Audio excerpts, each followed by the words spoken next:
Mas é bom nós lermos o capítulo que nós vamos estudando, porque às vezes já vai trazendo alguma curiosidade para você, de repente você vai lendo, você lê o capítulo antes, né, vamos supor, começamos a estudar o 13, já pega e lê o 13, por quê? Porque vai despertando a curiosidade, aí você pode estar fazendo algumas anotações, quando for chegando lá perto, você já levanta a tua mão e fala isso aqui. 13? Isso, nós estamos estudando Atos capítulo 13.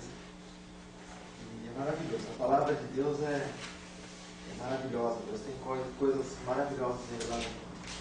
Se o homem soubesse, amado, a essência de Deus, da palavra de Deus, se ele tivesse ideia, na verdade, do que contém nesse livro, olha, amado, eu tenho certeza que todas as pessoas iam comprar uma Bíblia, iam meditar, iam querer conhecer um pouco mais desse Deus. É por isso que muitas pessoas procuram assim de maneira desesperada e elas não encontram, porque elas não imaginam que de um livro desse pode surgir, a pessoa pode, a partir do momento que ela passa a obedecer o que está escrito aqui, ela pode ter vida eterna. E o mundo inteiro precisa. Deus mandou escrever um livro como esse para cada um de nós. E você vê, está aí nas prateleiras das lojas, né?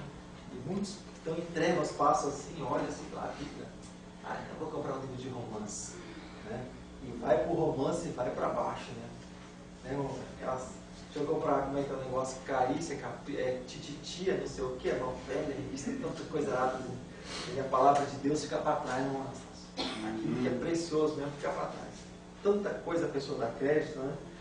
E não é o caso de muitas pessoas. Né? Muitas pessoas, no dia de hoje, têm seus afazeres. Alguns moram bem longe, como aquela família que vem do Retiro São João aqui para adorar a Deus conosco. Vem do Retiro São João, atravessa a cidade toda, lá perto do Éden. Vem aqui para adorar a Deus conosco. Eles procuram vir no domingo, porque é com crianças também, no ônibus não é difícil, sai caro, aquela coisa toda. Mas se vê o preço que se paga. Tem gente que mora quase vizinho da igreja. Por que você não veio? Então, você sabe o que é? Não deu. Eu vou ligar aquele tarzinho, o roteador que eu estou com dificuldade para ligar ele, fui pro fundo, fiquei com dificuldade para ligar ele. Qualquer dia nós vamos fazer um teste. Não vai me envergonhar, eu vou pedir segredo para você, por favor, ética, bom senso, segredo, não fale nada para ninguém. É um voto que você vai fazer comigo, tá bom? Mas o dia que eu conseguir ligar o roteador, aí no primeiro estudo, nós vamos vir aqui, vamos acessar a net, vamos entrar no Face, vamos ver se a luzinha dele está verde lá. Se tiver verde, eu sei que alguns está, porque depois que eu sair daqui, eu olho lá, está verdinho. Não estou no culto, mas verde está. Aí eu vou mostrar para você, tá vendo? Não veio no culto. Eu vou fazer isso. Aqui para você ver, para você que está aqui, vou pedir para que você não comente com ninguém. No culto eu vou comentar que nós fizemos mais, não vou comentar o nome, claro, questão de ética e bom senso. Mas você vai ver como a pessoa que vai com o cobertorzinho, né? Só uns tecladinhos. Aquilo que nós comentamos na matéria. Aquilo que nós entregamos diante do Senhor, a proporção que nós entregamos é a nossa mãe que nós temos por ele. Eu sou capaz nem da igreja, por amor a Jesus. Uma pergunta: o que eu vou fazer no céu? Né? Nós estamos plantando aqui para nós colhermos nada. Mas vamos lá. E antes também de nós conversarmos, eu queria mostrar algo para você. Na verdade, eu nem vou fazer nenhum comentário, só vou mostrar para você. Tem coisa que dispensa até comentário. Analisa você mesmo, tá bom? Depois, se eu te perguntar se todos leram, daí eu vou fechar. Eu não vou nem fazer comentário. Outro dia, sei lá, a gente pode até comentar sobre isso. Dá até dorzinha assim no estômago. Eu não vou nem fazer comentário. Só vou mostrar para você a respeito do quanto é que a palavra do Senhor diz assim, amado. Existem aquelas pessoas que são assalariadas, trabalham no templo, como existia antigamente, como existiu no tempo de Jesus, no tempo dos apóstolos, ser comum, sacerdotes, os levitas e coisas assim, os obreiros do templo, eram assalariados, o próprio Deus mantinha eles no templo. Mas a Bíblia diz assim, se você recebeu de graça, você tem que dar de graça. O fato de a pessoa se manter uma coisa, para você cobrar para ir em determinados lugares, aí é uma outra coisa. Então, só vou mostrar para você, não vou comentar o problema. A respeito de uma tabela, o negócio é tabelado, de quanto alguns grupos, eu vou chamar de cantores, né? E cobram para ir em algumas igrejas para louvar. Eu vou até chamar de louvar a Deus. É a tabela de preços. Cada um cobra.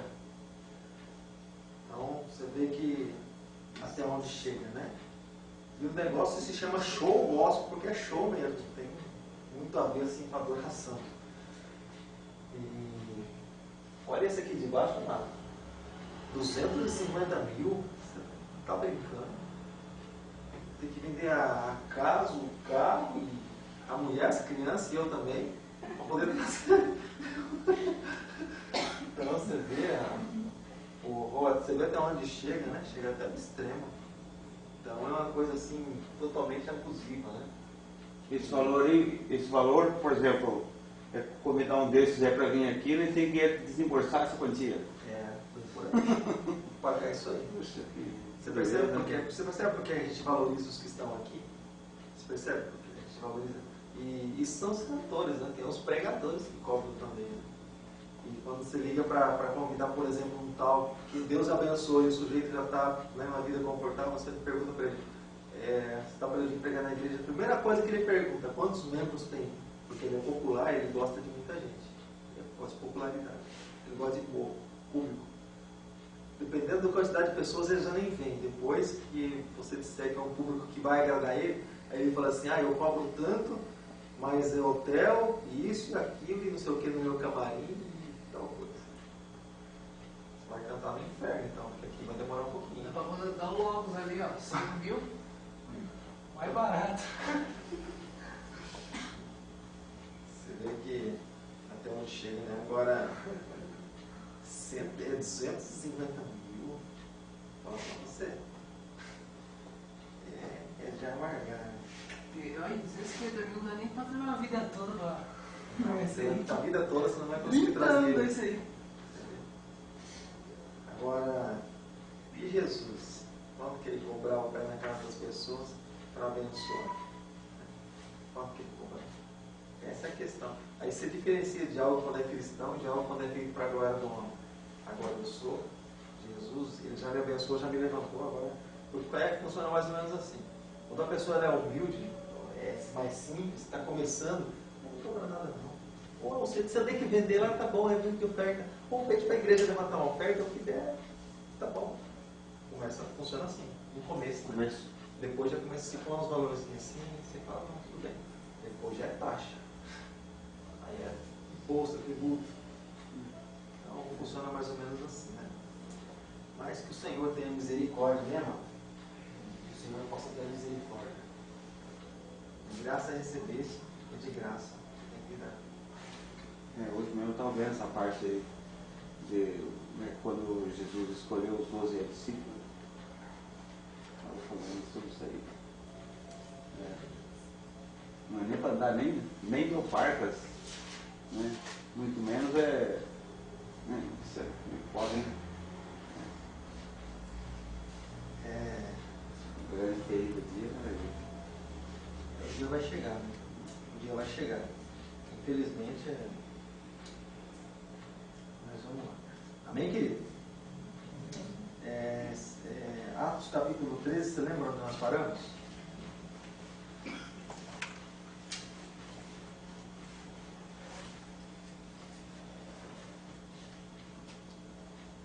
Capítulo 13.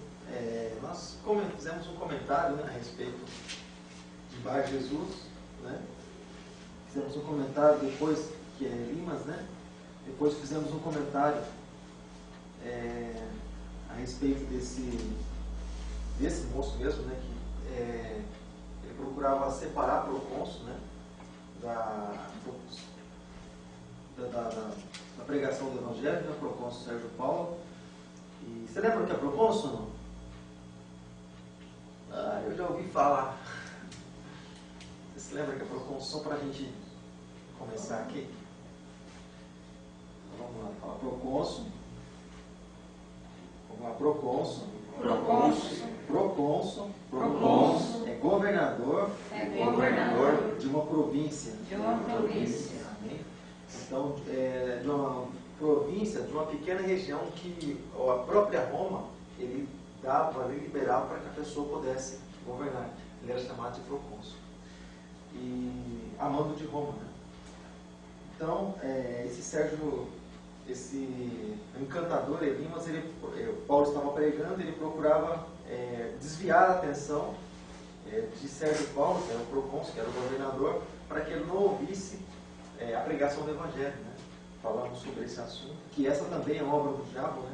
Desviar a atenção da pessoa para que ela não possa ouvir, assim como diz a carta de Coríntios, porque a partir do momento que ela ouve, a luz entra nela e as trevas têm que sair. Então, tudo na verdade é uma obra de Satanás. Tudo que impede a pessoa de chegar a Deus, amado, não é obra de homem, você pode ter certeza disso. Tudo que serve de tropeço para a pessoa chegar até Deus, aquilo que nós comentamos, Deus ele sempre nos chama para a comunhão, chama você para perto. Chegar-vos a mim. Deus manda chegar, mas ele colocou uma barreira na minha frente. Deus nem seria incoerente, né, um negócio desse, né? Deus fala bem, mas não deixa você chegar até ele. Deus chama todos nós para intimidade, para comunhão. Foi assim desde o pecado do Jardim do Éden. Deus sempre trazendo o homem para a comunhão, de certa forma sempre procurando estar próximo do homem. Veio mais próximo através de Jesus, depois veio dentro do homem através do Espírito Santo. Bem? Então, por último, nós começamos a ver alguns slides, né? Saiu os últimos, né? O templo na época de Jesus. Uma coisa que eu ouvi e me chamou muita atenção a respeito do templo antigamente. Você lembra quanto que ele ocupava da cidade? Ele ocupava 1/6 da cidade. Então, para se construir um templo, a cidade era... Toda cidade tem a medida, né? Então, eles calculavam lá 1/6 da cidade, era o tamanho do templo. Já imaginou o tamanho do templo na cidade de Sorocaba? Meu Deus do céu! É o tamanho do aeroporto aqui. 1/6 da cidade, da metragem da cidade, era o tamanho do templo. Assim que era calculado. É grande. Imagina. É por isso que eu precisava de muitos sacerdotes e muitos levitas para manter, né, o templo daquele tamanho. Né? É maravilhoso, né? É que na época não tinha cidade tão grande, mas teve que mexer nisso. Existiam cidades grandes, né? Na época existiam cidades grandes. Muitas, elas, vamos dizer assim, acabaram sendo divididas, né? Mas a Síria era uma cidade poderosa, uma cidade que não era pequena. O Egito, aqui, ó, a gente olha a proporção, olha o tamanho das cidades, olha só. Passando esses desertos aqui, ó, deserto de Zin, esse outro deserto aqui, ó. Tem umas cidades, ó, que elas são grandes. Olha, Nínive, olha o tamanho de Nínive ali, ó, aqui em cima. Aqui eu mostro para um lado para você, fica para o outro, né? Mas olha, desse lado aqui, ó, é o tamanho de Nínive. Né? Desse lado aqui, olha lá. O tamanho de Nínive, tá vendo aqui em cima? Aqui, ó, quase vendo. Olha o tamanho da cidade, é uma cidade populosa. E é por isso que Deus ele teve compaixão, né? E ele teve aquela conversa lá com João.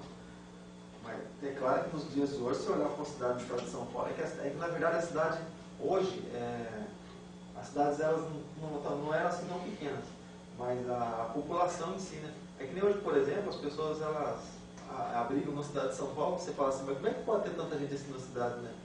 Mas também é edifício para todo lado, então um edifício daquele que ele não ocupa tanta metragem, mas olha quanta gente fica no lugar aquele, né?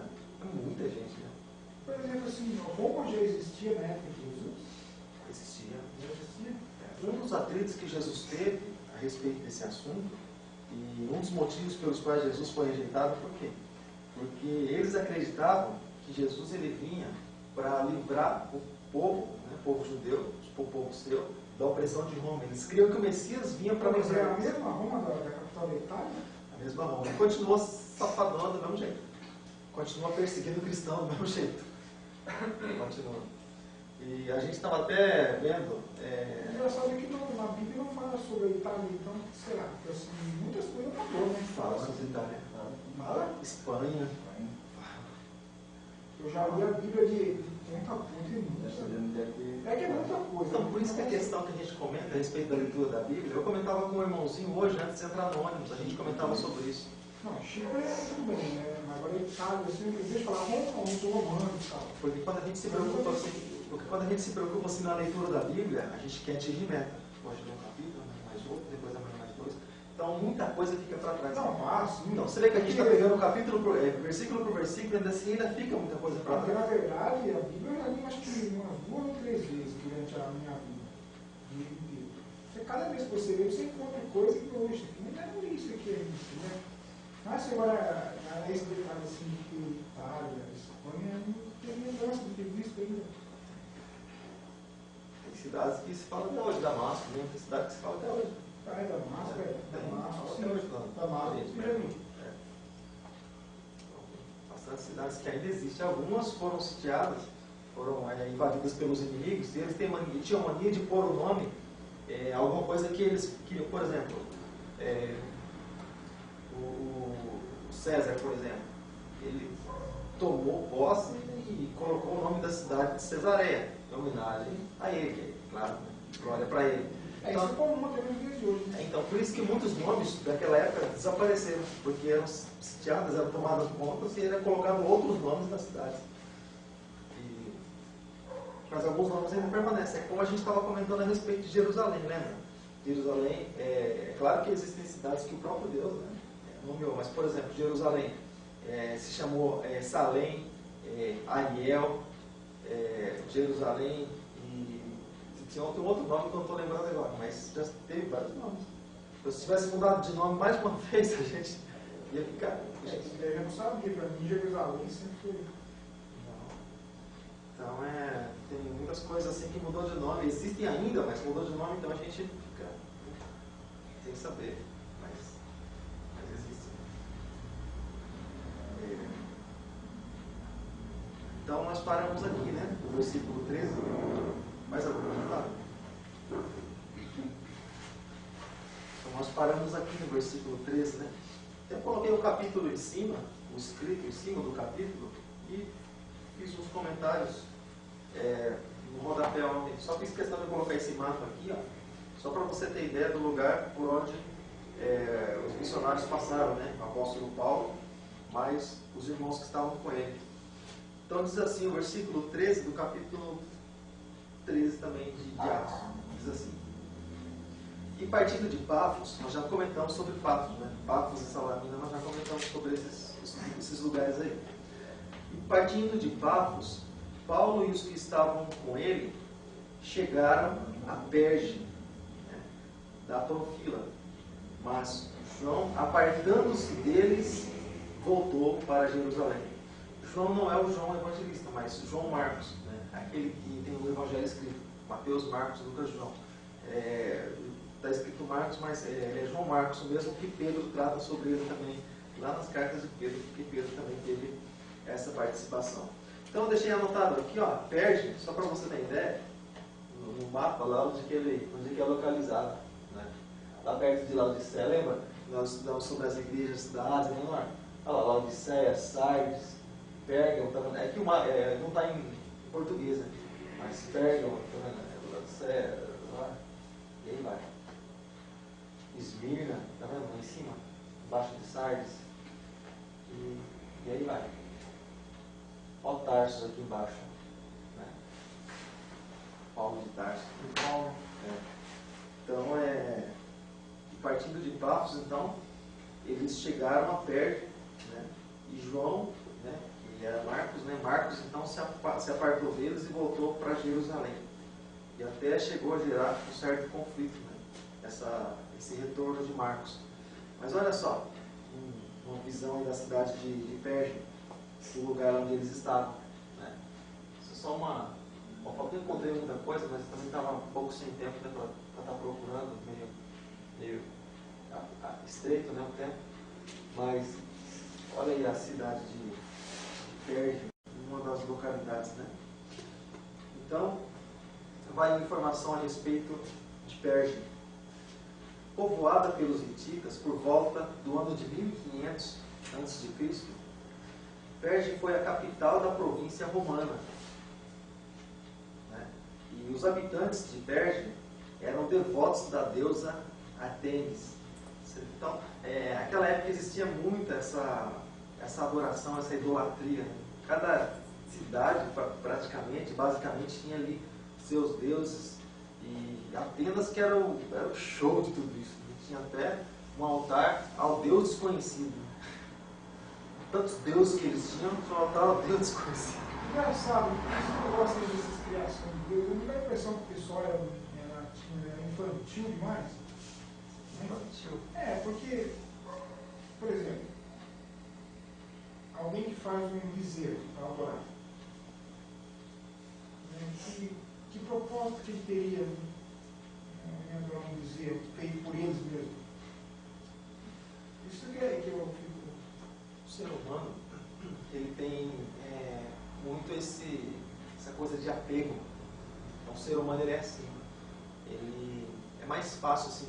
É claro que isso aí é uma introdução do próprio Satanás, porque no livro de Ezequiel, a Bíblia diz que quando se faz uma imagem, por exemplo, vamos fazer de conta que é uma imagem, a Bíblia diz que Satanás ele habita dentro daquela imagem. Então o que acontece? Deus, quando ele fez o homem, ele soprou, deu fôlego de vida. Só que a imagem que Satanás, é claro, que influenciou a pessoa a criar essa imagem, para desviar a atenção da pessoa de Deus, do Senhor, o que acontece? Ele tem essa imagem, mas Satanás ele não tem vida. Graças a ele existe a morte, né? O Senhor é a morte, então ele não tem vida. Então os demônios habitam, mas não gera vida. Mas a pessoa se prostra diante daquilo. Então nós somos a criação, nos prostramos, reconhecemos o Senhor Jesus na nossa vida, nos prostramos diante de Deus. As pessoas que adoram as imagens, automaticamente elas estão se prostrando diante do próprio diabo. Por quê? Quando nós dobramos nossos joelhos, oramos a Deus, pedindo para que o Senhor nos ajude, o Espírito Santo, aquela coisa toda, de certa forma, você está adorando a Deus. Então quando se prostra diante de uma imagem e um demônio ali habitado, é como se a pessoa estivesse fazendo para o próprio Satanás, porque o demônio que está ali representa ele também, é o representante dele. Então, por exemplo, o pai de Abraão, na época Abraão, ele era o fabricante de ídolos. E é por isso que Deus, para fazer, um dos motivos que Deus, para fazer uma obra na vida dele, Deus falou: sai do meio da tua parentela, do meio do teu povo, porque eu vou depois levar você para um lugar que eu vou te mostrar. Tirou do meio da idolatria. O próprio pai dele, o Terá, era o nome do pai de Abraão, ele fabricava ídolos. Então, Deus, querendo fazer uma obra na vida dele, tirou desse meio. Mas a gente crê, sim, que a pessoa é influenciada pelo próprio maligno. É claro que existe o comércio hoje, né? Também, de certa forma, existe uma influência, mas a pessoa comercializa hoje. Mas, por exemplo, seria mais infantil, por exemplo, criar um ídolo ou adorar um ídolo? Eis a questão. Depende. A pessoa criar um ídolo para ele mesmo adorar já é uma coisa absurda, né, de infantilidade. É uma pessoa que já é enganada por alguém que fabricou o ídolo. O sujeito adora um pedaço de pau, meu Deus, meu padrinho isso. Por exemplo, a história da Aparecida do Norte foi um achado de dois pescadores. E eu até então nem entendi isso daí. Eu achava que fosse uma aparição, mas não é. Acharam uma imagem no Rio Paraíba sem cabeça, que alguém fez, né, no passado supostamente, e ali o que se tornou? Um poço de adoração. Devia ter uma novela que saiu. Não sei. Tem isso aí, né? Tem no YouTube, você entra lá, você vai encontrar. Eu, quando eu era que eu era mais envolvido, eu achava que era uma coisa assim mais espiritual mesmo. Mas não, se você levar a fundo hoje, não. Dois pescadores acharam, coincidentemente alguém perdeu, ou até jogou fora a imagem, sem a cabeça. E ali se fez. Tanto é que a vazia que era em frente de Paraíba. Você vê que a proporção do problema. E tanto isso é comum, né, porque a gente acaba, infelizmente, voltando nesse assunto. Né? Tanto isso é comum, é que eu falava no assunto. Mas tanto isso é comum, porque, por exemplo, é mais fácil, por exemplo, as pessoas acreditarem em um Deus que se vê, por causa da carne, isso é uma carnalidade. A pessoa é carnal quando ela acredita em algo que ela vê. Não é fé, isso não é fé. Ela pode dizer que acredita naquilo ali. Fé é outra coisa. Fé é Hebreus 11:1. É o firme fundamento das coisas que se esperam, é a prova das coisas que não se veem. Não vejo, mas eu creio. Isso é fé. Fora isso, é papagaiado. Não é fé, tem nada a ver com fé. Mas entra naquilo que muitas pessoas introduzem dentro dos templos hoje, exatamente para isso. Para atrair as pessoas, porque sabe que o mundo é assim. Introduzem, o que a gente está vendo hoje, a mesa usar. Mas hoje em dia, se você entra numa catedral lá da praça, você olha aquelas imagens lá, dá a impressão que a imagem está olhando para você, parece que tem alguma coisa lá mesmo. Parece real. Então, eu mesmo já entrei lá dentro, vi, mas só que eu comecei a me sentir mal de ver aquele negócio olhando para mim. Porque eu sei, graças a Deus que Deus abriu minha visão, eu sei que lá mora alguma coisa que não agrada a Deus, que é o maligno. Você se lembra quando a gente foi, um tempo atrás, teve um vizinho que pediu pra gente, ele foi viajar, ficou dias fora, falou assim pra gente, olha, vocês não podem cuidar da minha casa não, daqui a chave, né? Pra vocês tratarem da cachorra, pra vocês cuidarem de casa. Não, a gente mora aqui, não custa nada, né? Vizinho, né? A gente até dormia lá, dormia uma noite lá, dormia uma noite aqui, sem problema. Cresceu junto com a gente mora aqui mais de 30 anos. Então, vamos lá. E tá no quarto, uma bendita no quarto. Né? Ficaram na parede, ainda fizeram um buraco na parede, assim. Uma espécie de um altar, assim, né? É. Mas, sabe aquele clima pesado no quarto? Poxa, ele tem que dormir ainda. Deu muito certo. Dormiu foi uma noite só 2, né? Mas não é. A gente ficou inquieto, não né? Dá certo. Não dá certo. Comunhão, não existe comunhão. Não dá. O espírito não testifica. O ambiente não é o mesmo. Você entra, você fica incomodado. Não dá certo. Porque você sabe que ali é trevas. Né? Você sabe que você sente que ele tem trevas e tem trevas naquele lugar. Então por isso que muitas pessoas acabam introduzindo objetos. Chavinha, desusar, não sei o que, está dentro das igrejas. Isso é patuar, é misticismo. Isso, na verdade, o que isso faz? Isso traz idolatria para dentro da própria igreja cristã. Para dentro da igreja cristã. Falta de entendimento, porque principalmente isso daí a Bíblia deixa bem claro, né? Não fazer isso para ti. Pior que tem entendimento, os caras têm. Ele pega a gente que está aqui, ó, nesse espaço aqui, com relação ao conhecimento bíblico, bota no bolso e só para espaço para mais tantos ainda. Não é pastor, não é obreiro, é apóstolo da Você entendeu? Né? Sim. Então, mas qual a intenção da pessoa? A pessoa não está preocupada mais com Deus quando é assim. O sujeito diz que é popularidade e está preocupado com finanças, está preocupado em atrair pessoas. O propósito dele é atrair pessoas. O propósito é atrair as pessoas que pregam a palavra. Sem problema. Não está pregando a palavra do mesmo jeito. Roma começou assim. A Igreja Católica começou assim. Assim como as igrejas da Grécia tinham muitos deuses, né, já comentamos sobre isso, como as igrejas da Grécia tinham muitos deuses, muitos ídolos, a Grécia era forte nisso. Então, eles começaram a perder, era comunidade cristã, eles começaram a perder espaço. O que eles fizeram? Em vez de continuar pregando o evangelho, não. Eles começaram a introduzir alguns deuses que tinham lá também, as pessoas já começaram a pensar, puxa, aqui também tem, hein? E eles começaram a se achegar, e as igrejas começaram a encher, e eles viram que dava certo, olha só. A gente continua pregando a palavra, né? E bota o negócio lá. Portanto, se a pessoa vem aqui, a gente está pregando a palavra. E hoje é o que é. Até hoje é beatificado e tem uns santos aí. Então, hoje, por exemplo, numa terça-feira aqui, eu tenho certeza que muitos lugares por aí que tem seus negócios introduzidos dentro de muitas igrejas evangélicas, deve estar abarrotado a gente pendurada na janela. Aí é questão. Aí então nós vamos fazer alguma coisa. Vamos fazer uma coisa para atrair também. Uma coisa. Você parte para o lado fraco e se é o problema. Mas aqui essa igreja já estava assim, com idolatria, é isso?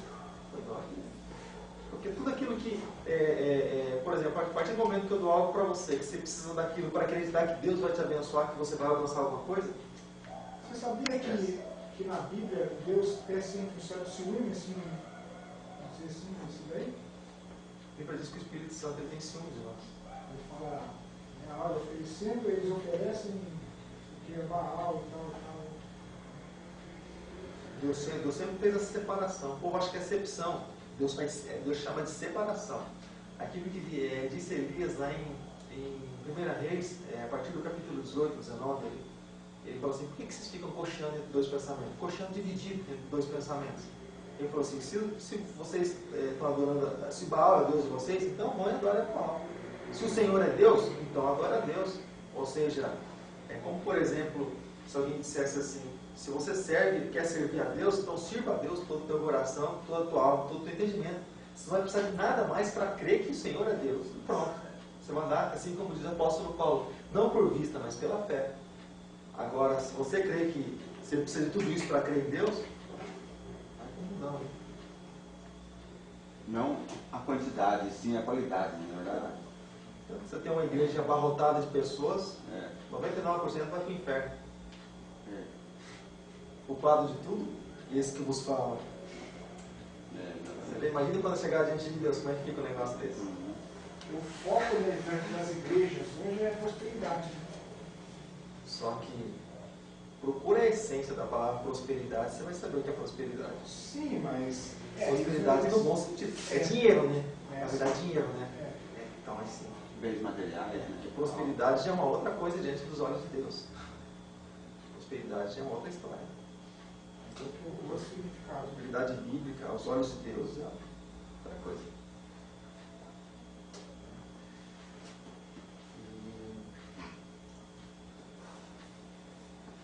Bem, Vamos continuar essa não sai, só a gente não sai da introdução. ficou patinando no seco. Não, mas é importante que a gente possa esclarecer. Mas vamos lá. Eu queria só dar uma perguntinha. Fica à vontade, não. Tá me veio agora. Você falando de igreja, disso. Esses testemunhos, assim, por exemplo, eu não vejo com bons olhos. E só eu, sabe? Testemunhar porque eu consegui um carro e tal. Agora eu tenho 2 casas. Esse tipo de coisa, assim, é gratificante? Ser edificante? É edificante. Olha, irmãos. Do seu ponto de vista, eu sei que é ponto de vista humano também, mas é que eu não acho legal assim. Na verdade, quando você olha para a palavra de Deus, o que está escrito? O apóstolo Paulo ele diz assim, que se eu esperar desse mundo, eu serei o mais miserável. Então, na verdade, as coisas do mundo, não me lembro quem foi o escritor que Deus ele pôs no coração, o Espírito Santo pôs no coração e ele escreveu assim, que pedindo a Deus para que não desse muito, para que ele não se ensoberbecesse, para que ele não... E não desse pouco para ele não se tornar um ladrão. Então, isso daí é o temor a Deus, já temor a Deus, por quê? Porque o homem, amado, aquilo que a gente comenta, ele apega fácil as coisas. Tem pessoas que têm estrutura para ter e tem e serve a Deus. No caso de um testemunho desse, que eu vejo muitos, né? Então, a pessoa fala, então vou para a igreja mesmo, porque lá vai me dar um carro, vou conseguir uma casa. Mas muitos testemunhos, eles são tendenciosos. Tendenciosos, exatamente. Eles são mesmo impostos curas. pela própria igreja. Até curas, eu acho, em alguns casos, é tendencioso. Porque muitas vezes é imposto pela própria igreja o que você vai falar e como é que funciona. A regra, a cartilha está lá, quando a pessoa vai para a televisão. Um amigo nosso, ele era obreiro de determinada igreja e ele deu o Corsa dele lá, o carro dele, vendeu e deu lá. Não vou falar o nome da igreja não, mas é na Fogueiração. Aí... Ninguém sabe. Aí ninguém sabe. Eu não sei mesmo. Aí ele foi dar testemunho. Ah, Aí ele foi dar testemunho, né? Na igreja lá. Mas ele, Assim, depois que ele fez tudo isso, ele voltou a trabalhar de empregado e de ônibus. E, cara, falei, mas e aí? E as coisas, o testemunho? Aí ele estava explicando como é que funciona. Então, mas muita coisa é mais tendencioso, mais do que para edificação mesmo. Porque a pessoa fala 1 hora, em tantos meses que ela conseguiu. E ela não fala uma vez no nome de Jesus. Então, se ele deu um Corsa, um carro antes disso, isso já seria uma equipe. Ele não está dando um Corsa, de livre espontâneo motor, porque ele fez um voto. Ele está dando porque ele está querendo uma outra coisa, né? Sim, porque o voto, quando você faz por amor à obra, é uma coisa. O voto é melhor você não fazer, mas desde que você faça, você tem que cumprir. Você tem que cumprir. Porque Deus é sagrado de voto De todos. Sagrado de voto de todos. Agora, por exemplo, se você faz um voto para a obra, é uma coisa. Sim. Agora, se não entra naquela de investimento. Senão, uma troca, né? mudar tanto e receber tanto, o negócio é bom. Seria muito fácil daí, né? Seria interessante. Seria bom. Então, nesse ponto de vista, eu acho assim uma coisa meio... Mas aí também entra a fraqueza, na verdade. Eu estava comentando com alguém aqui. Acho que foi durante o ensaio a respeito desse assunto. A pessoa comentou assim, a respeito de algumas coisas que ele ficou assustado. Eu falei, irmão, uma coisa para vocês, os 2 lados dessa história. Falei, antes eu tinha um pouco de dificuldade para entender. Hoje a gente está num lugar, então a gente entende com um pouco mais de facilidade. Não está num lugar para concordar, mas a gente entende com um pouco mais de facilidade. Falei, como assim? Vou falar uma coisa para você. Não é certo fazer isso que as pessoas fazem, que os pastores muitas vezes fazem, de insinuação, de coisas assim, desses votos, dessas coisas erradas. Não é certo. Essas barganhas, rifa, bingo dentro da igreja, era bingo! Ele monta aqui, dentro aqui, o pastor ele grita bingo! E cara, como é que o pastor colocar um quadro aqui para rifar? O irmão tal, sabe o nome dele? O irmão dá uns gritos lá. É meu! Então, eu não tenho cabimento negócio disso. Aí, eu comentando com ele, falei, irmão, não é certo. Deus, se Jesus estivesse aqui em carne, fisicamente falando, tenho certeza que ele ia catar o mesmo chicote e sair chicoteando e virando mesa. Eu falei, porém, deixa eu falar uma coisa para você. Eu falei, não é certo, não concordo. Quando tiver juízo perfeito, não vou concordar. Aí eu falei, só que, porém, tem um outro lado da história que eu vou mostrar outro lado para você. Tudo, na verdade, acontece por causa de infidelidade. Então, é como, por exemplo, as cantinas, né? As cantinas dentro da igreja. Mas todas as igrejas têm. Não concordo. Agora, vou falar uma coisa para você. Pastel. Vamos comer o pastel lá já. Não concordo. Não concordo com cantina. Por quê, irmão? Tucano, né? Por quê, irmão? Porque, ó, o valor, ele pode chegar no lugar onde ele deveria chegar, mas ele vai chegar pelo motivo errado e da maneira errada. Então a questão não é fazer, a questão é como é que você faz. Por exemplo, eu não vou na oferta, não, puxa, eu senti o cheiro de pastel aqui, eu guardei esse cincão aqui, eu comi 2 pastel lá na saída, vou estar ajudando do mesmo jeito. Vai estar recebendo esse recurso? Vai estar recebendo, porém, com comércio, não é certo. A Bíblia abomina esse tipo de coisa. Agora, olhando pelo lado do ministério, quando se olha, por exemplo, em infidelidade, porque a igreja é mantida com o quê? A igreja é mantida biblicamente falando, com dízimo e com oferta. E o pastor é sustentado pela obra, e como diz a palavra, e o obreiro é digno do seu salário, e a Bíblia diz que ele tem que ser bem remunerado, diz a palavra. Agora, olha só, agora o camarada pagando aluguel, olha aqui, o camarada passando necessidade dentro de casa, com conta para pagar, e compromisso, e chega imposto, e aquela coisa toda. Agora vem aqui, e o sujeito ele parte por um lado, que ele fala assim, não, estou precisando, e ele apela, ele parte por é uma fraqueza, mas tudo na verdade gira em torno da infidelidade. Uma coisa gera a outra. Infidelidade. Porque quando a igreja, por exemplo, ela é fiel, na verdade não precisa fazer bazar de pichincha, desculpe, bazar beneficente, né? Não é uma bazar de pichincha, mudou o nome do negócio. Não precisa fazer bazar, não precisa fazer isso, não precisa fazer aquilo, não precisa vender, não precisa fazer rifa, nem tal coisa, nem barganha. Dízimos e ofertas é o suficiente para manter o tempo. E para qual a finalidade? Não é para o pastor passear de arte com dízimo e oferta, não. Mas é para manutenção do tempo. Manutenção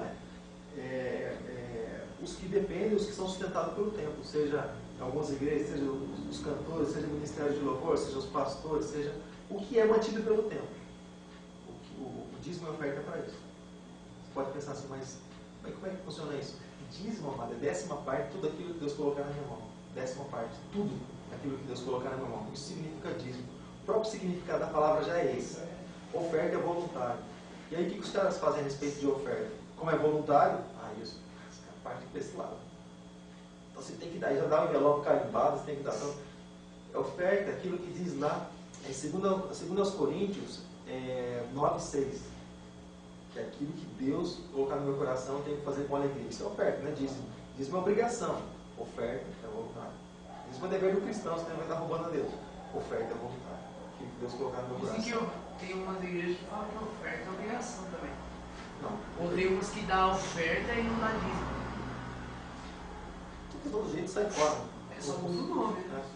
Quem não dá dízimo só dá oferta, mas é a mesma coisa. Não, porque Deus separa uma coisa da outra. Eu digo eles, né? Não, porque a resposta de Deus ele fala nos dízimos e nas ofertas. Então Deus separa uma coisa da outra. Hoje eu estava assistindo a igreja na TV, o pastor falando assim, quem pode dar 200, levanta a mão. Então, é o valor que ele estipula, né? Não, daí já está errado, é o que Deus põe no coração, está errado. Então, por isso, por essa falência, por essa coisa que acontece dentro da igreja, aí os pastores cabeça cheia, vai procurar um meio de manter, de sustentar e de Você pagar o sabe aluguel. que igrejas têm igrejas bilionárias, né? Exatamente por isso, porque a visão muda, o foco muda. Já não é mais pregação do evangelho. O pastor já não é mais um pastor, ele passa a ser um administrador. Tem pastores aí de mais Mercenário. pastores grandes, pastores médios aí que ganham R$6.000 por mês médio. Da Igreja Universal. Nesse lugar, na verdade, são metas.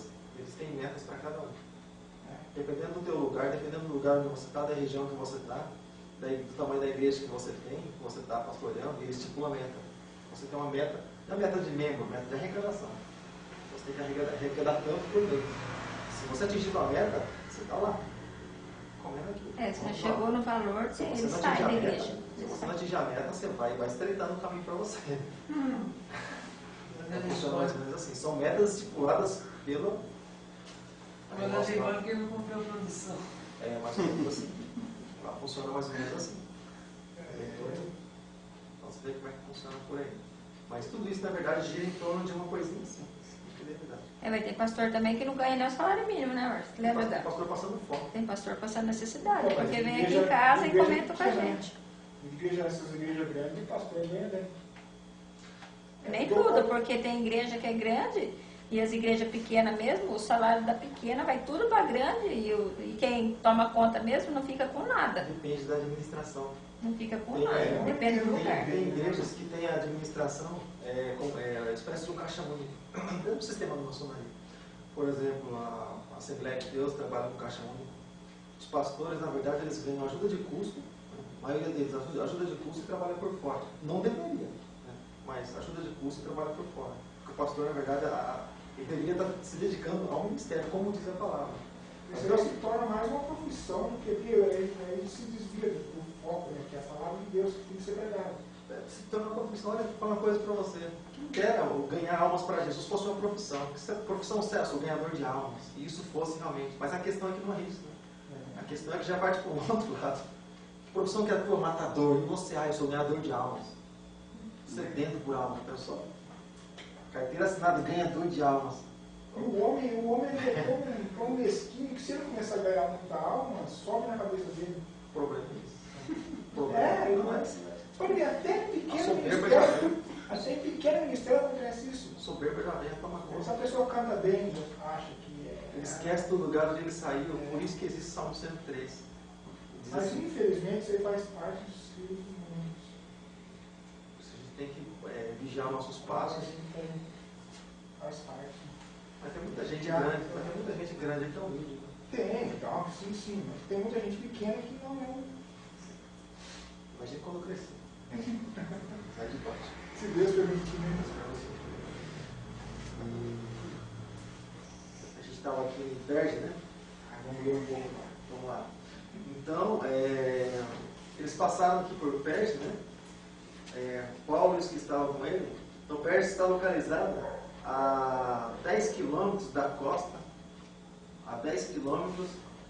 costa, e 5 do rio Caístros, hoje Ascu. E não há informações quanto ao trabalho evangelístico do apóstolo Paulo e também de Barnabé, que foram e passaram por essa região, nessa localidade, e no itinerário da ida. Sabe-se, porém, que no retorno somente a palavra foi germinada, foi anunciada, como diz, né, em Atos capítulo 3, verso 14. Mas olha só, é nesta cidade que João Marcos decide retornar para Jerusalém por conta própria. Ele decidiu voltar para Jerusalém, no meio da caminhada. Apesar da Bíblia não mencionar o motivo que fez ele retornar para Jerusalém e tomar essa decisão, né, o que foi que aconteceu? Pronto. Que ele voltasse. Né? Mas vamos lá. Versículo 14 diz assim: quando você quiser fazer algum comentário, você pode interromper, tá bom? Deixa eu só. O Felipe comentou a respeito do assunto lá. Porque, ele está comentando assim porque o respeito do pastel, que a gente foi no evento fim de semana, no sábado, e teve. A causa é boa, a causa é sempre boa. Teve um evento lá, louvorzão, presbítero veio até de São Caetano para ministrar a palavra. Sério que foi bênção, eu vi só o vídeo, né? Mas eu vi que foi mesmo, percebi que foi coisa bem interessante, bem legal mesmo. Mas o meu avô, ele foi bênção. Mas ele não, lá fora, cheio doido de pastel, de bolo, de coisa lá fora. E aí, o homem comentando comigo, né? O amado lá comentando comigo, então, esse evento. Quem está trabalhando já sabe, está bem claro.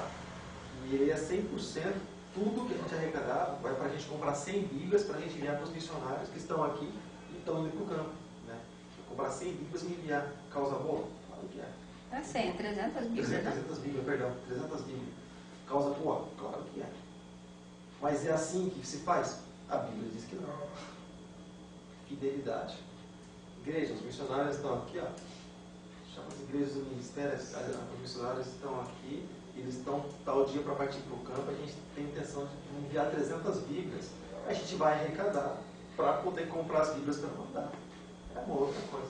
É que aí nesse caso entra duas, entra a infidelidade e entra também quem se... Porque você também sabe que para comprar um pastel a pessoa paga 10 reais, mas para dar para comprar a Bíblia, eu vou falar, mas eu sei não se eu vou dar, hein? Acho que eu vou dar uma lanchonete depois do culto. Então o sujeito já traz a lanchonete para dentro da igreja. Mas come aqui então. Pelo menos o dinheiro fica aqui. Então um abismo chama o outro, como diz a palavra. É por isso que o Felipe comentou. Mas versículo 14. Bem? Resumindo, também você não achou certo também, né? A resposta. A gente vai por obediência ao chefe. Porque o homem é o chefe. A gente vai por obediência, mas concordar. Não, até que as pessoas nessa parte, as pessoas colaboram, viu? Quando se faz cantina, se faz as coisas, com certeza as pessoas arrancam do que não tem para trazer. Só que não. Daí sai fora da visão, né? Da palavra. Né?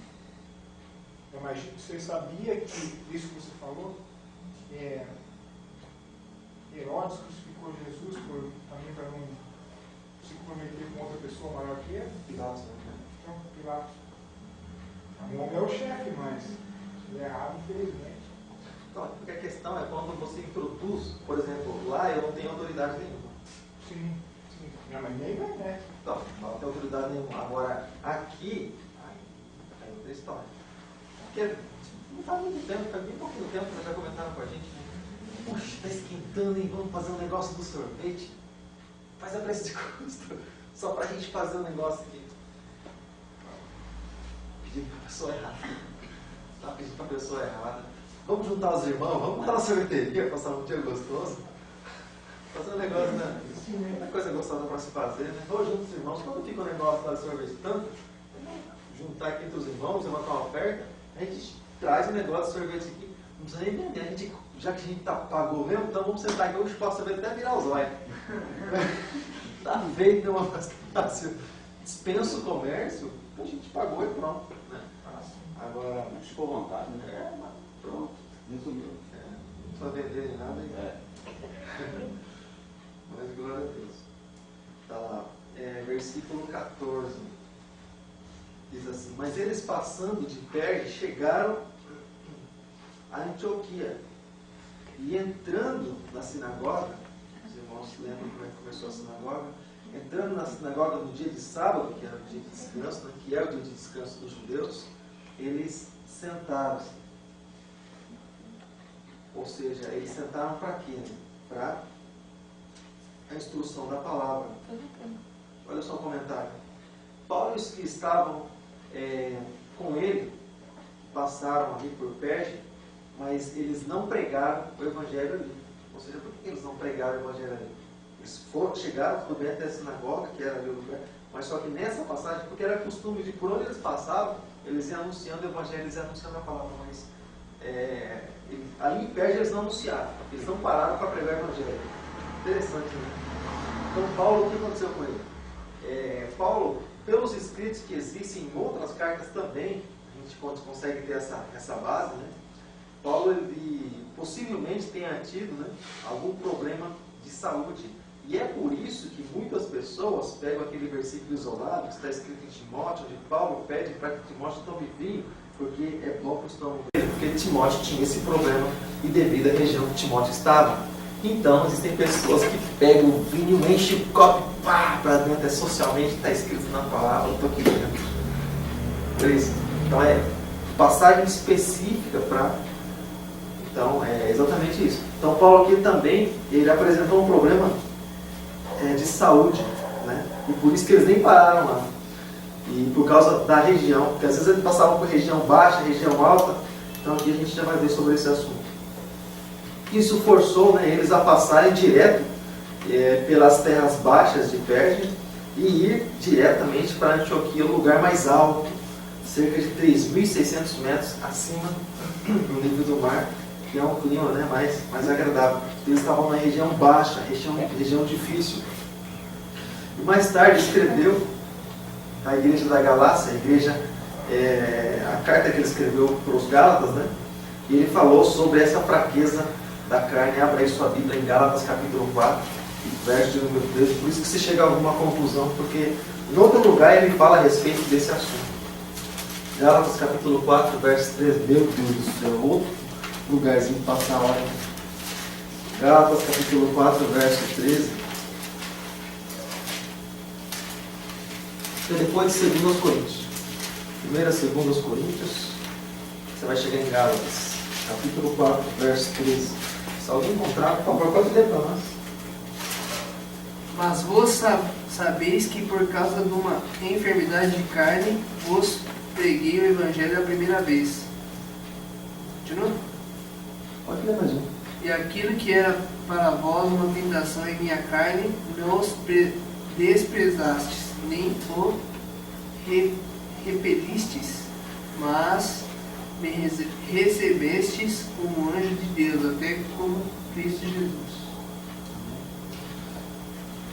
Então você percebe como que você recebeu uma amiga de Deus? Mas alguém fala assim, acha que né? Mas é falta de conhecimento, né? De vários lados. Mas olha só que interessante. Então, por causa de uma possível enfermidade, de um possível problema de saúde, né? E aqui, alguns estudiosos, eles entram até em alguma questão, né? Algo que afetou os olhos, ou algum problema relacionado à malária, que na época, né, era bem comum. Então se levanta essas questões aí, né? E isso deixou ele com terríveis dores de cabeça, né, e também com febre, que o impediram, né, de por um momento pregar o Evangelho, pregar a palavra. A gente começa a entender, né, algumas coisas aí. Tá bom, Kim? Vou tentar entrar um pouquinho só nesse versículo 15. Então, depois da leitura do versículo 15 do capítulo 13, depois da leitura da lei e dos profetas, os chefes da sinagoga mandaram dizer: irmãos, dende alguma palavra de exortação ao povo, falai. Vocês se lembram o que é exortação? Tempo atrás alguém fez um comentário a respeito do... Porque dependendo do sentido que a pessoa fala, você consegue pegar aquela palavra, você imagina o que ela quis dizer com aquela palavra. Você lembra o que quer dizer exortação? Segundo a palavra. Exortação não é repreensão. Tem a palavra de exortação. Que meu Deus! Exortação não é repreensão. Exortação é encorajamento. Consolação? Consolação também. Encorajamento, consolação. Exortação não está relacionado com repreensão. Não está relacionado, não tem essa relação. E até aqui tudo bem?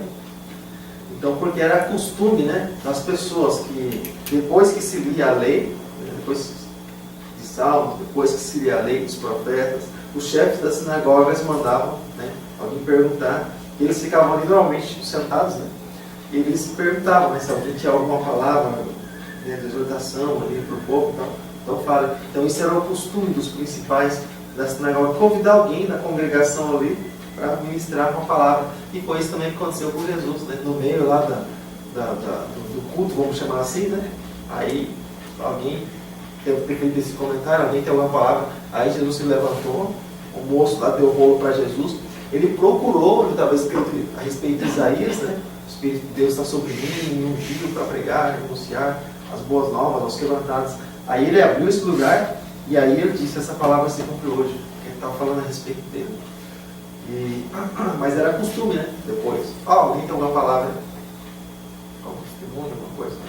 Então ele se levantava e vamos fazer isso aqui, né? Vamos fazer isso aqui. Depois do louvor, alguém tem alguma palavra? A igreja é muito. Alguém tem alguma palavra aí? Então tem muito esse. Existem vários dados a respeito da liberdade. Né? Existem vários dados. Porque tem umas palavras que falar para você, irmão. Tem uns negócios que é de doer. Tem palavra que vem para edificação do corpo de Cristo. Tem palavra. É que nem, por exemplo, testemunho. Tem uns que são testemunho. Tem uns que são testemunho. Você tá de chorar, porque não tem nada de edificação. Então tem coisa que. É por isso que a gente normalmente. Existem, é claro, oportunidades se você quiser dar um testemunho. Mas normalmente a gente prepara a pessoa para que. Não diz para ela que você vai falar isso, aqui. Mas normalmente a gente tem essa preparação para que a pessoa venha a ser tanto prudente no falar, porque na verdade ela não está falando para qualquer pessoa, está falando para pessoas que foram compradas e reunidas do sangue de Jesus. E a Bíblia pede para que nós sejamos obreiros aprovados, que manejam bem a palavra da verdade e que não tem que se envergonhar. Exatamente por isso. Então, na verdade, quando, por exemplo, alguém questiona nós a respeito, por exemplo, da nossa fé, nós temos que responder com mansidão, né, e a respeito da nossa fé. Só que, por exemplo, a gente vai dar oportunidade de tal pessoa, vai dar um estudo. Esse dia de hoje que é a questão. Porque no dia, por exemplo, também ministrando a palavra, vamos chamar assim de mais simples, né? Porque tudo que a gente faz para Deus é mais simples, mas Deus ele é o Senhor e tudo mais. Mas o dia que você está ministrando a palavra é uma coisa assim mais, vamos chamar assim de mais breve e não tem aquele questionamento. Porque, por exemplo, ele vai, ele levanta, ele ora a Deus, busca Deus, dá uma palavra para ele, né? Ministra a palavra, amém.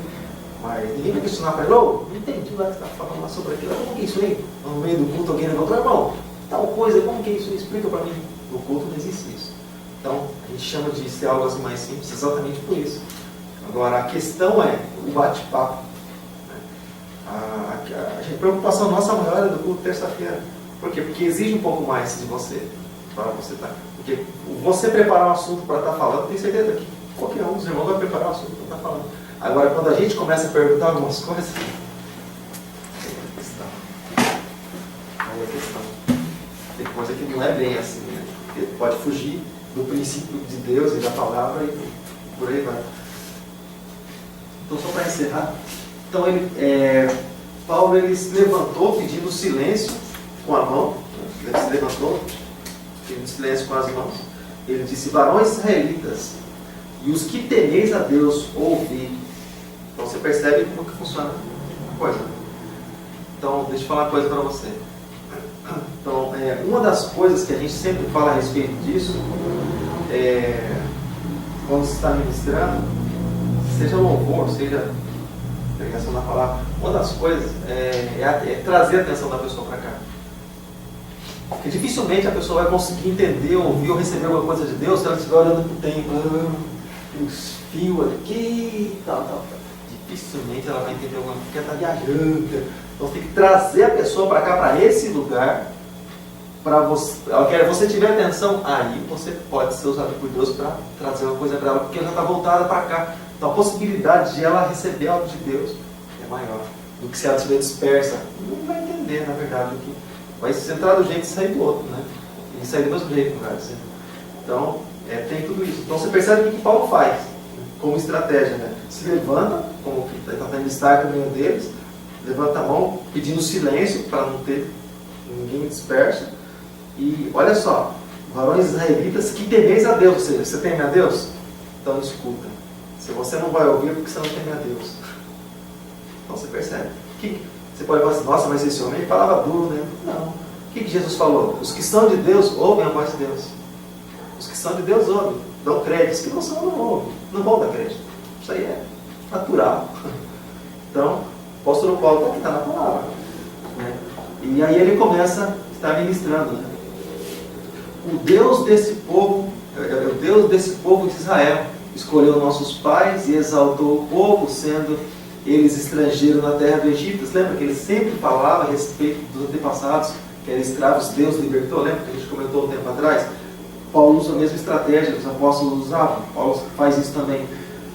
Da terra do Egito, onde os tirou do braço poderoso, né, lá de Faraó, e suportou-lhes os maus costumes no deserto por espaço de quase 40 anos, havendo destruído as 7 nações na terra de Canaã, aqueles gigantes lá que nós já comentamos sobre isso, deu-lhes o território delas, o território de Canaã, por herança, durante cerca de 450 anos.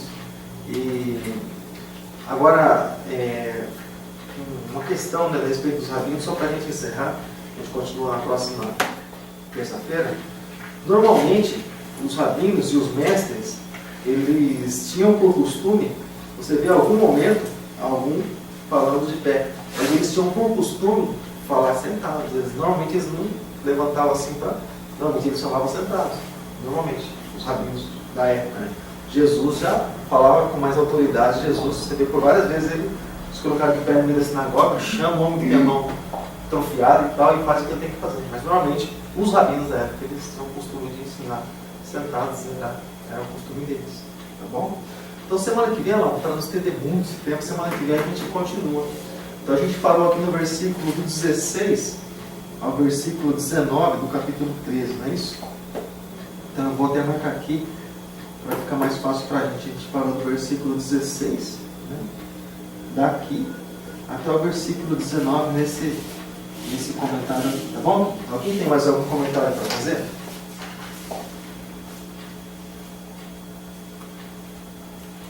Funcionando. Eu tenho, viu? Por exemplo, igual fala aqui que o povo ficou 40 anos no deserto. Por exemplo, esses 40 anos foi por causa da própria rebeldia deles mesmo. Os 40 anos foi por causa da rebeldia. Podia ser 40 dias. Era o tempo aproximadamente que eles poderiam atravessar aquele deserto. Por causa da murmuração. E os que murmuraram, Deus não deixou entrar ninguém. Não morreu o último murmurador, eles não entraram. Agora, agora analisando o fato, a natureza humana, né? Igual tem aqui, Jesus fez vários milagres, tudo, muitos viram, contemplaram e não creram, né? E nós aqui, praticamente, nós não vimos o Senhor, mas só que nós cremos na palavra dele, né? Isso é interessante, né? Eu fico em casa pensando que, né? Nós somos bem-aventurados. Exatamente, né? E muitos lá presenciou. E também esse povo que estava lá no deserto também, ficou 40 anos e diz que de dia tinha uma nuvem, à noite era uma coluna de fogo. E o povo ainda murmurava ainda. É a natureza do homem. As maiores grandezas que Deus fez diante do povo foi no deserto. Foi nesses 40 anos. Lá o maná, né? Tremia quando as codornizes, né? Imagina o monte, a Bíblia diz que o monte cambaleava, o monte tremia, não podia nem animal chegar perto do monte, senão morria fulminado. Então, aqueles raios, aqueles trovões, aqueles relâmpagos, tudo, aquela fumaça lá em cima, lá, e Deus falando com Moisés.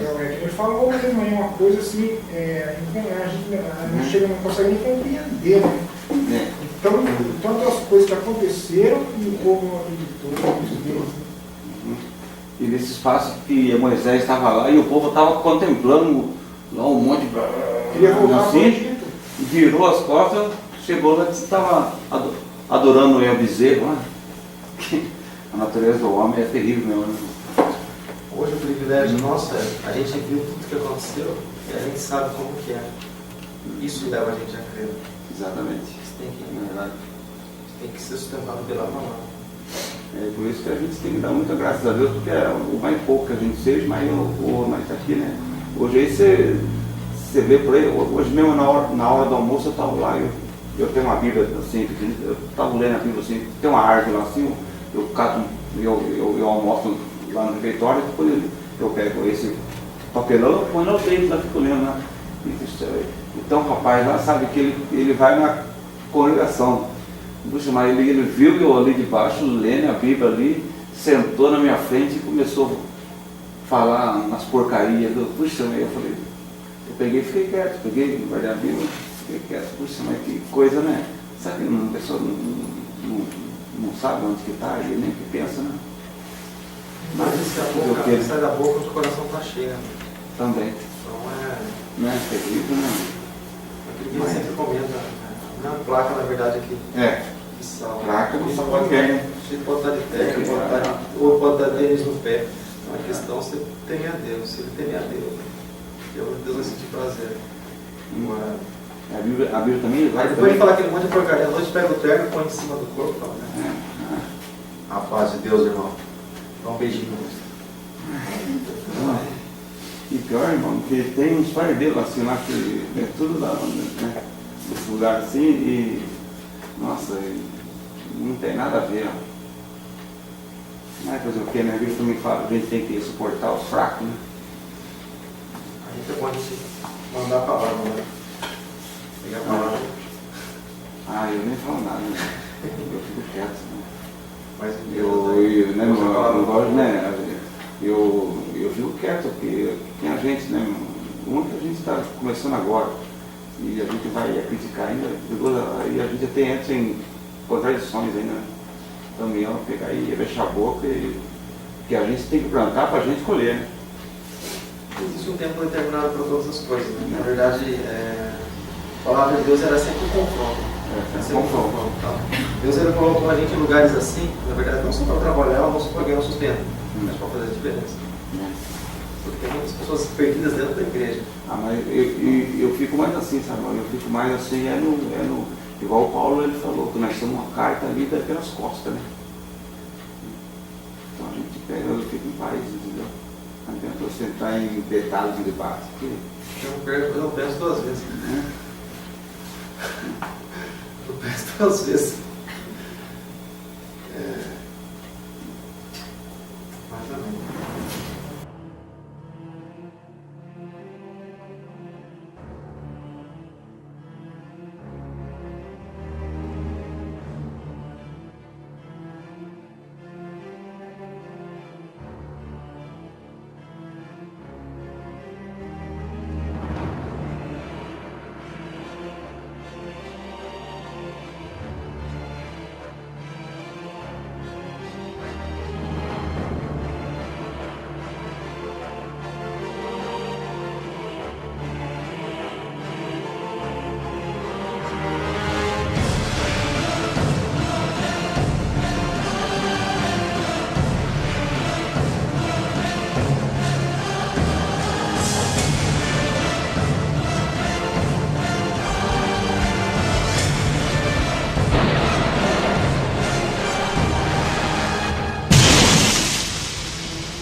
do mundo se tornou de nosso Senhor e do seu Cristo, e ele reinará para todo sempre. Apocalipse capítulo 11, versículo 15.